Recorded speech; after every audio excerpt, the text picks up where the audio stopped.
Қазақтың салт-дәстүрлері, ауа райын болжау.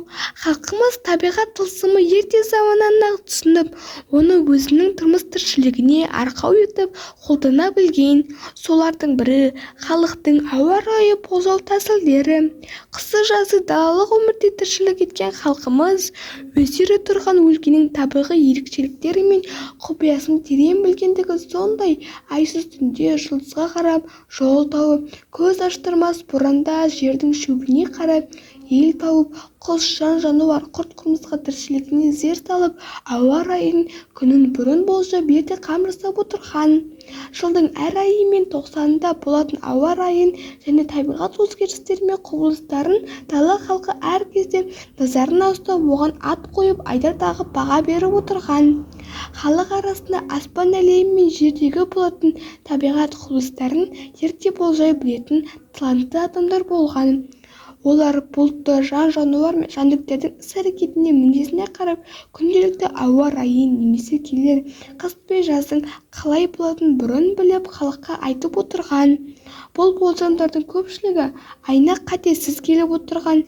Бұндай адамдарды жұлдызшы немесе есепші деп атаған.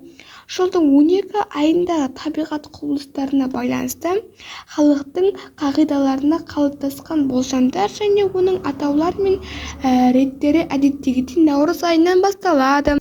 Өлара, ескі ай бітіп жаңа ай туғаннан дейінгі аралық, аспанда ай көрінбейтін кезең, өларадағы ауа райы туар айдан қайталанады деген тәжірибе қалыптасқан. Өларада жауын-шашын болса, туар айда жауынды-шашынды болады дейді халық. Бұны болжам әрқашан қатесіз келіп отырған. Амал: жыл 12 айда айналып соғып тұратын ыстық пен суықты, қар мен жаңбырды, жел мен боранды халықты бір сөзбен амал деп атаған. Яғни жылдың әр мезгілінде табиғат құбылыстарының өткінші әрі тосын, аз уақытта болып өтетін өзгерісі мен көрінісін және оның бірнеше түрлерін айтқан. Ұлттық сандық ұғымы 7 амалы бар. Олар: бірінші күннің тоқтауы, екінші қарашаның қайтуы, үшінші үркеудің батуы, төртінші мұздың қайтуы, бес киіктің матауы, алтыншы қыс тоқсаны, жетінші ай тоғамы. Құс қанаты: наурыз айында соңғы күндерінде жыл құстары да ұшып келе бастайды. Құстардың келуімен қар аралас жаңбыр, суық жел тұрады. Бұны ел құс қанаты деп атап амалға жатқызған. Аласапыран: көктемде наурыз айында, кейде сәуір айында қар күр етіп жел лайсаң болып шаруашылыққа қиын күндер туады. Осындай жайсыз қолайсыз мезгілдің аласапырына дейді. Бесқонақ: жыл аяғында, яғни наурыз айының 17-21 күндердің аралығында болатын жауын-шашынның күндері. Бұл әр жылы соғып өтетін суық әрі лайсаң мезгіл. Жұрт бесқонақтан қатты сақтанып күтініп отырған. Қызыл қамшысы: сәуір айында орта кезінен аса бере алғашқы найзағай ойнайды. Жаңбыр жауады, жер бусанады. Оңтүстік жаздың жайлауы күндер басталады. Ол сәттерде найзағайдағы жарқылауы халықтың қызырдың қамшысының шыртындағыдай қыз кетті деп есептейді. Тобылғы жарған: сәуірдің соңғы күндерінің 2-3 күнге созылатын суық жел соғады. Бұл тобылғы бүршік жарды, яғни өсімдіктердің тамыр-жайда алғашқы көк шыға бастады деген сөз. Қызыл жұмыртқа: мамыр айында алғашқы 10 күндігіне дала қорсақтары баланың шығара бастайды. Халық тілінде қызыл жұмыртқа деп аталып, осы күндері 1-2 күнге созылатын суық болатын. Құралайдың салқыны: майыр айында аяғында болатын суық жел. Осы желге қарсы киік өз құрайларын аяқтандырып жүгіртіп өткізеді. Киіктің жаппай төлдеуі 2-3 күндің аралығы созылмайды. Киіктің тағы бір атауы кетерлік ерекше қасиет: оның ешкісі кез келген құралайды емізіп бауырына ала береді. Киік құралайдың тағда жетім жалғыз қалмауын осыдан. Үркеудің батуы: Маусым айының басында үркеудің мүлде көрінбей кетуі, кейде мұрны үркеудің жерге түсуі дейін, осыдан кейінгі 40 күн шілдеде басталады.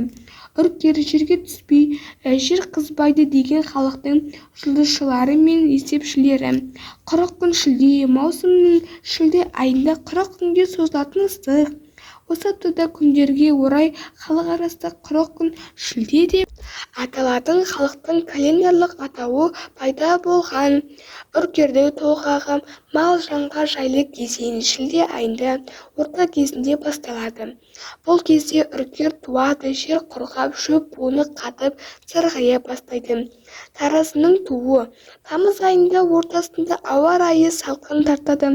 Қою бұлт пайда болып, алғашқы күз нышаны біліне бастайды. Таразы туысы таң суыр деген мәтел осыдан да шыққан.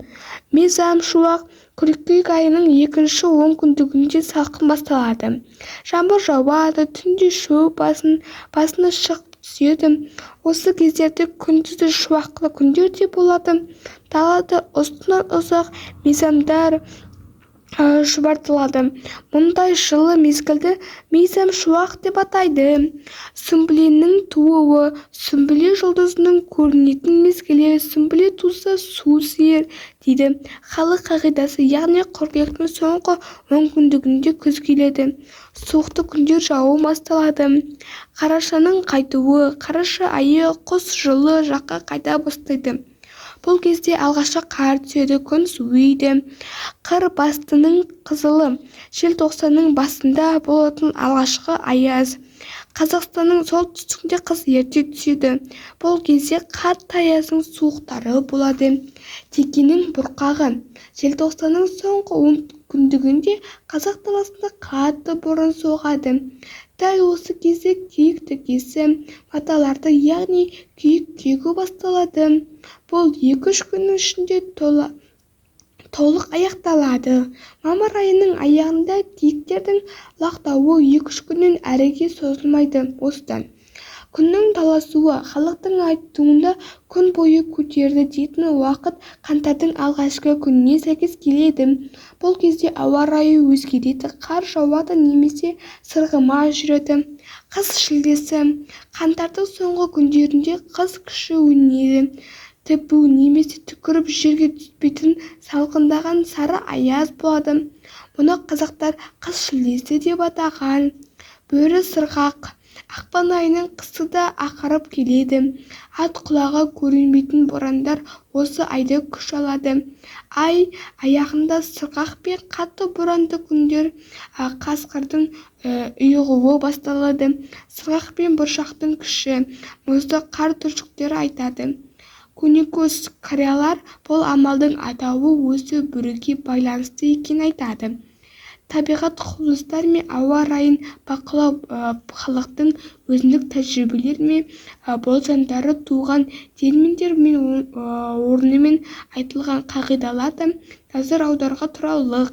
Мысалы, жайма шуақ, қатпырақ, аспан айналып, жерге түскенде бекқанар деп жаз айларынған ауа райын айтатын болса, қыста шуақ тоңғысыз, шыбынсыз жаз деп жайлы күндерді үскіртіп, бет қаратпас аяз. Тіпу десе түкіріп жерге түспейтін аяздың қызыл шұнақ аязды күндерді ат құлағы көрінбейтін боран, ақ түтек, сырғыма, жаяу барасын, ақ байтал, алақаншық деп борандар сәттерді бейнелейтін айтқан. Мұнда бейнелі теңдеулі ыстық суық күндері шама жарқын айқындайды. Күздегі суықты қара суық, жаз құртты, желді өкпел жел, көктемдегі жылу желді алтын күрек есек жел сіркіреп, қана жауып өткенде жаңбырдың етікші бүрку күн шығарып тұрғанда жауып өткен жаңбырдың ақжамбыр жаумайтын бұлтты қысқыр бұлт наурыз айқанда ұзарған күнді ұзынсары деп атайтын халықтың әдемі теңеулері тағы да бар. Ауа райы болжауда қалыптасқан халық қағидалары. Қыста торғайды ұясына мамық таси бастаса, күн кенеттен қатты суытады. Торғай ерте жұмыртқаласа, күн ерте жылынады. Мал кешке таман бір бақытты күйсеп жатса, келер күні сол жақта жел не боран соғады. Қырғауыл мазасызданып қатты қырқылдаса, жер сілкінеді. Тауық жерге аунап қанатын қағып тараланып бастаса, жаңбыр жауады. Жаңбыр сіркіреп тұрғанда тауықтар далада жем іздеп жүрсе, онда ақ жауын болады, яғни жаңбыр ұзаққа созылады. Қыстыгүні әтеш бір аяғын көтеріп тұрса, аяз болады. Жаңбырлы күндері әтеш таң ата шақырса, күн ашылады.